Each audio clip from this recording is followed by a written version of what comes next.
একটা গ্রামের প্রান্তে ছিল এক লোকের ফলের বাগান। বাগানে আম, কাঁঠাল, পেয়ারা, লিচু, কত রকমের ফলই না ছিল। সারাবছর লোকটা পরিশ্রম করে গাছগুলোকে আগলে রাখত, পানি দিত, সার দিত, আগাছা পরিষ্কার করত।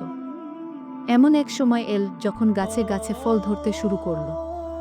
গাছের ডালে ঝুলে থাকা লালচে পাকা আম দেখে লোকটার মুখে হাসি ফুটল। সে ভাবল, এবারের ফলন তো বেশ ভালোই হয়েছে, বাজারে বিক্রি করে কিছু ভালো টাকাও আসবে গু। কিন্তু সুখ টিকল না বেশি দিন। একদিন সকালে বাগানে গিয়ে দেখে কয়েকটা আম পড়ে আছে মাটিতে, আর তার অর্ধেক খাওয়া। কিছু পেয়ারা তো গাছে ঝুলেই থাকলেও কেমন যেন চিবানো চিবানো মনে হচ্ছে। সে বুঝতে পারল কোনো একটা সমস্যা হচ্ছে। রাতে সে বাগানে লুকিয়ে থাকল। হঠাৎ শুনতে পেল কিচিরমিচির শব্দ। আলো ফেলতেই দেখে এক ঝাঁক ইঁদুর দৌড়ে পালাচ্ছে। তখন সে বুঝল এই ইঁদুরগুলিই তার ফল নষ্ট করছে। লোকটা চিন্তায় পড়ে গেল। সে বাজার থেকে ইঁদুর তাড়ানোর ওষুধ কিনে আনল, আর কয়েকটা ইঁদুর ধরার ফাঁদও পেতে দিল বাগানে। দিনের পর দিন সে ধৈর্য ধরে কাজ করে গেল। ধীরে ধীরে ইঁদুর কমতে শুরু করল। ফলও আগের মতো আর নষ্ট হচ্ছিল না।